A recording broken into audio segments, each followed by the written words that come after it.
RRB के NTPC के इस बार जो अंडर ग्रेजुएट में सवाल आया था, जो कि एक बहुत ही ख़तरनाक था। मैं एग्ज़ाम दिया था और मैंने इस सवाल को स्किप कर दिया था।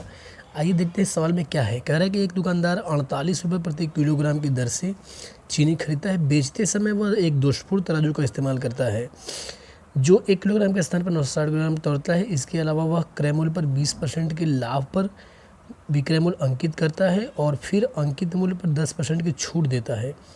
दुकानदार द्वारा अर्जित लाभ या हानि बताइए। ठीक है, चलो अच्छा पहले मान लेते हैं क्या कि माना कि वो 100 रुपये में 1000 ग्राम खरीदता। ठीक है, 100 रुपये में 1000 ग्राम यानी लगभग 1 किलोग्राम खरीदता, लेकिन दोषपूर्ण तराजू का इस्तेमाल कर रहा है, 960 ग्राम ही दे रहा है।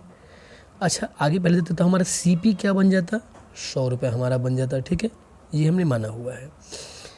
सीपी हमारा बन जाता 100 रुपये, लेकिन अब वो कह रहा है कि 20% के लाभ पर अंकित मूल्य उस पर करता है। एमपी बराबर क्या है, 20% एक्स्ट्रा उस पर बढ़ा रहा है। ठीक है, तो 100 तो होगा ही, प्लस 100 का 20% निकाल देंगे, यानी 120 रुपये वो क्या करेगा, इसका एमपी हो गया। एमपी क्या हो गया, 120 रुपये। अब अगेन क्या रहा है, अब कह रहा है कि इसमें 10% का डिस्काउंट देता है। भाई डिस्काउंट देगा तो अब वो बेचेगा। 120 माइनस करेंगे 120 का 10% यानी 1/10। 120 में से घटा देंगे कितना, 12।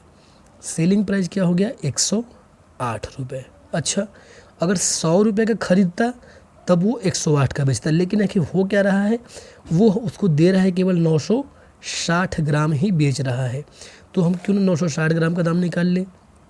सीपी कैसे निकालेंगे कि जो 100 ग्राम है, 100 रुपये प्राइस किसका कितने को होता, 1000 ग्राम को होता, लेकिन ये दे रहा है कितना, 960 ग्राम।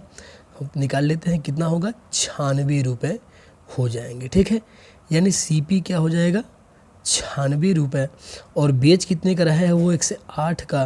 प्रॉफिट निकालेंगे तो प्रॉफिट क्या हो जाएगा, 108 माइनस 96, 18 में 8 में से 6 गया 2 और 10 में से 9 गया 1। ठीक है, 12 रुपये का हो गया प्रॉफिट। अब हम निकाल लेते हैं प्रॉफिट परसेंटेज। प्रॉफिट परसेंटेज क्या होगा, 12 का प्रॉफिट है और ये 96 का ख़रीदा हुआ है। ठीक है, और कर देंगे 100 से मल्टीप्लाई, 12 अट्ठे 96, 100/8 भाग देंगे 12.5% आएगा। ये हमारा क्या होगा, प्रॉफिट परसेंट होगा। बहुत ही बेहतरीन सवाल है।